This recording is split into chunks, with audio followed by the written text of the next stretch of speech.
Hey YouTube, it's Matthew Decker here with Leveraged Wealth Management. Today we are continuing our discussion on tax-free income using cash value life insurance, and today we are focusing in on variable universal life.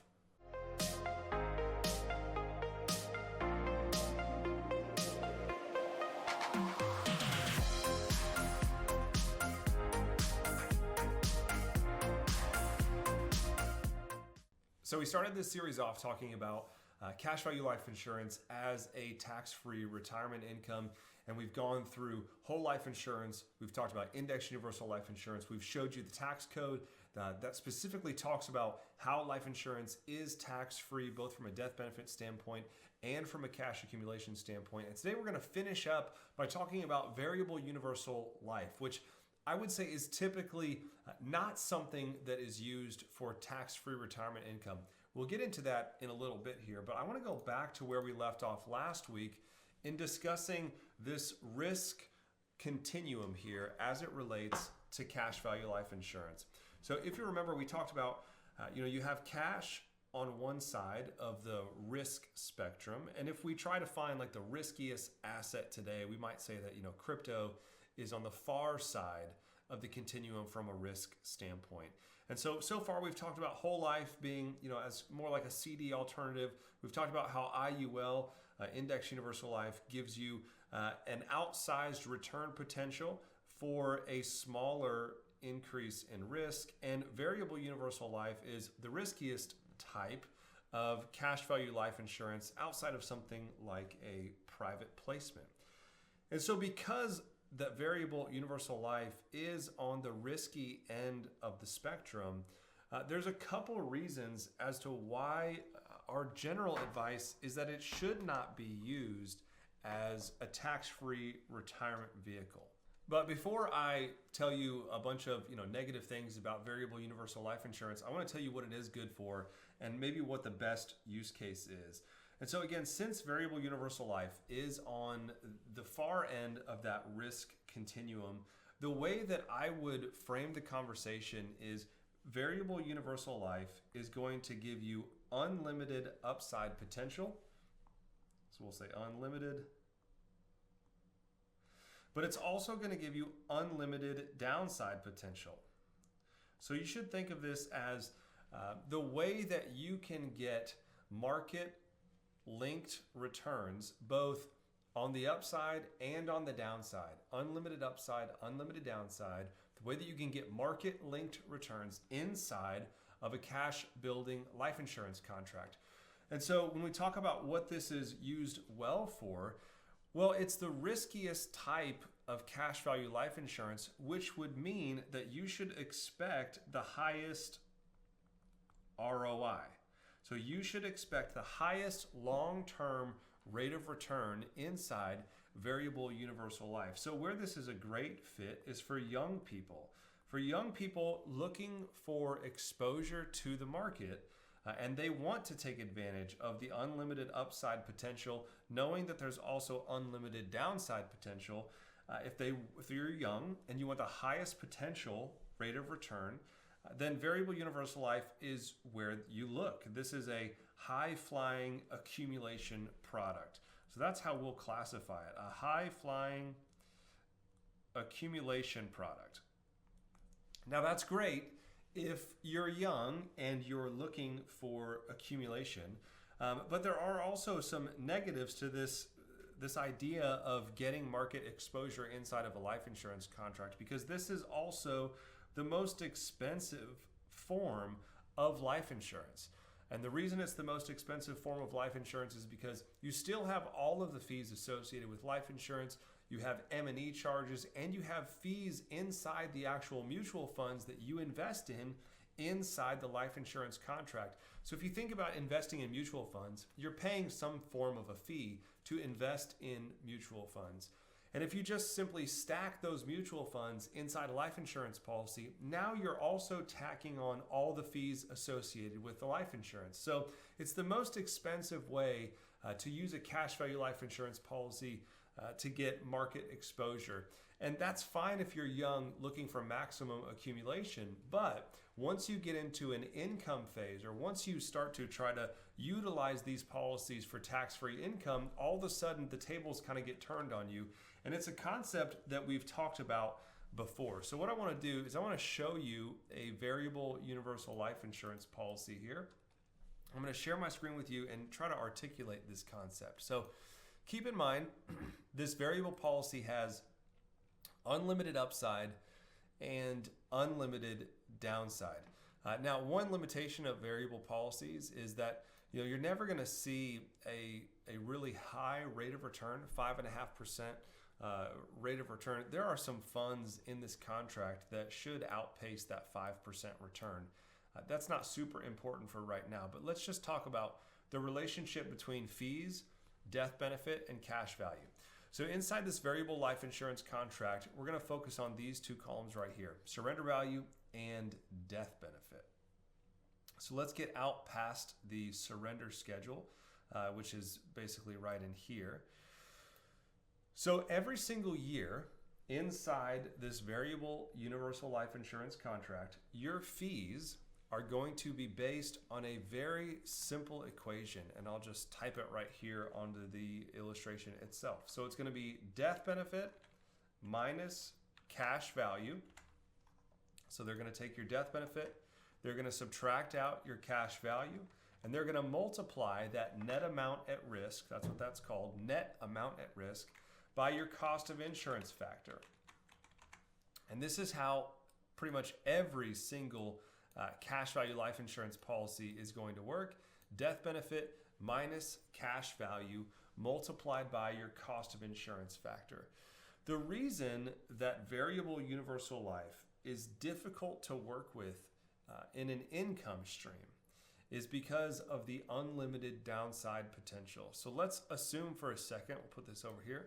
Let's assume for a second that we're 20 years down the road in this particular contract, and we're trying to take out this $41,000 income stream. And we know that our fees are based on the relationship between these two numbers, death benefit minus cash value. So we've got a net amount of risk there, $1,132,869 minus $939,805. So our net amount at risk in the 20th year here is $193,000. So the fees on this particular contract are based on $193,000 multiplied by our cost of insurance factor. But that is assuming we get that 5.5% rate of return inside the variable policy. So what happens if the 2 years before this 20th year, just to make it easy for us, the 2 years before year 18 and 19, we have two negative years in the market. So let's say that we have 2 years of, let's say a negative 10 and a negative 15%. So 927,657 is our cash value in the first year.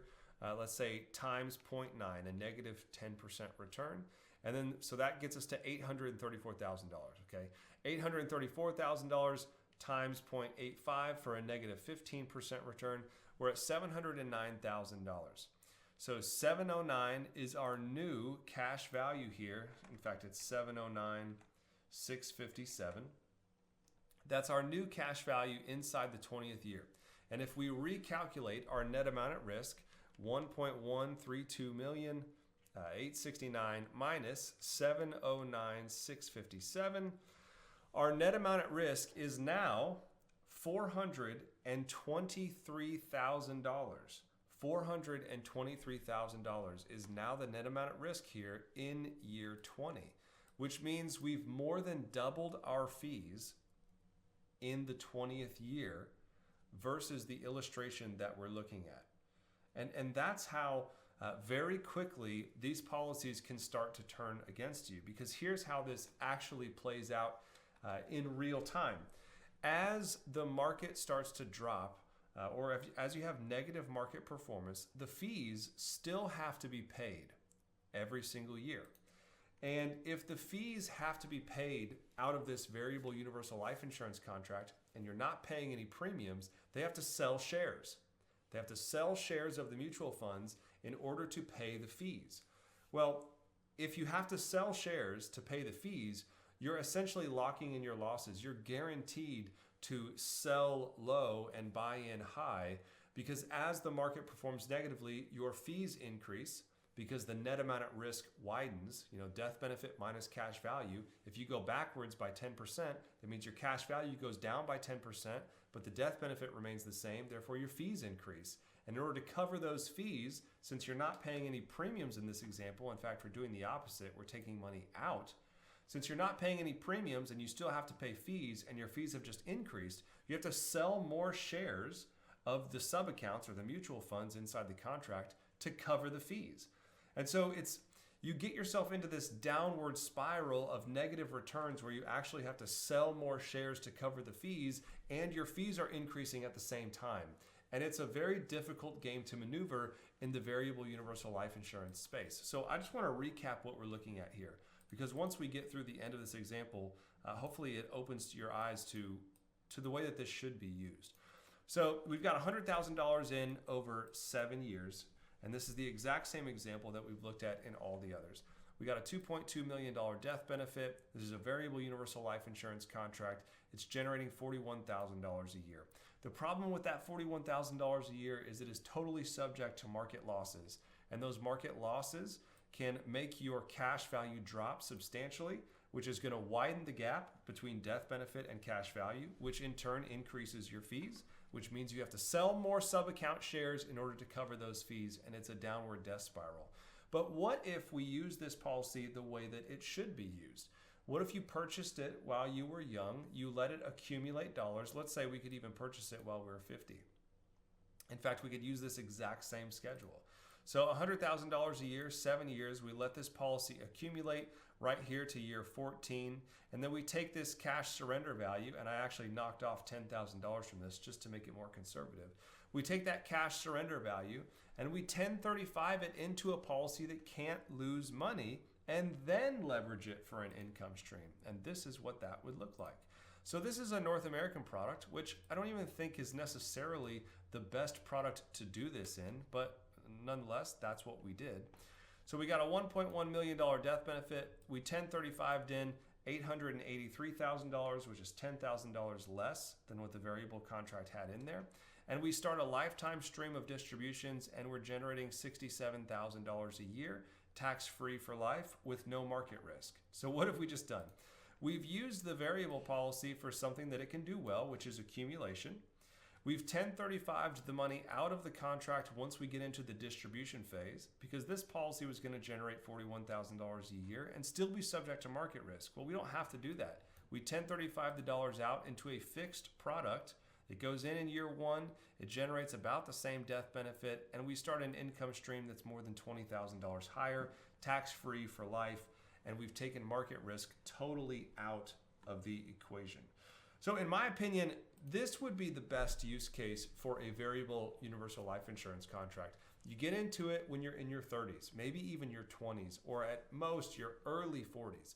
You get into it young, you take as much risk as you can possibly take in order to try and build up a big tax-free bucket of money that you can then go and 1035 into a safer product when you're ready to use it for income, because it's going to be more efficient at generating that income. You're not going to have the issues of a negative 10% market pullback, which increases your fees. That risk goes out the window, and everyone's better off for it, and you've used the policy to its highest potential use. So what I would tell you is two things. Number one, if you're looking at a variable universal life insurance contract, you should have a plan to get out of it at some point in time, and you should know what that is before you get into it. That way you can plan around it. The second thing I would say is if you already have a variable policy that has experienced some great growth over the last 10 to 15 years, which they all should have, and you're getting close to retirement, this would be a good time to 1035 that money out of the variable contract, sell high, and get into a fixed contract where you are locked in terms of not losing money when the market eventually does correct. And on top of that, you're going to get a better, more efficient income generating policy than the variable policy can provide. If you've had a variable policy for the last 15, 20 years, it's done its job. And if it hasn't done its job, then based on the market performance, it's not going to do its job going forward, because we've had one of the best stretches of 10 to 12 years in recent memory. So if it hasn't done its job, it's not going to do its job. And if it has, now is a good time to tap it out and bring in the closer of the type of product where you're not going to be subject to market risk, and it's going to generate a more tax efficient, or not more tax efficient, a more market risk kind of sheltered version of the tax-free income play that you were hoping for initially. So if you have one of those policies, I'd encourage you to get it reviewed. We can help you with that. Go to our website, leveragewm.com/contact-us. You can fill out a form there, book some time with us. We'll chat with you real briefly about what you're trying to do, what your goals are, what your situation is, and we'll see if we can help. And if we can, great. And if not, we'll try our best to point you in the direction of somebody that can help. So upshot on this is variable policies sometimes get a bad rap. I think they're a great accumulation vehicle for young people looking for maximum market exposure. But once you do get to that income distribution phase, you're probably better served and better off to move it into a safer vehicle that's going to have a more stable income. And a lot of times the income will be higher because the market risk is taken out of the equation. So hopefully this has been helpful. Thanks for sticking around for this entire series on all different kinds of cash value life insurance. I hope that it's been helpful to you. Please leave us a comment below on topics that you want us to cover in the future. As always, like and subscribe to the video and the channel so that you can stay up to date on all the content that we have coming out in the future. Until next time, take care.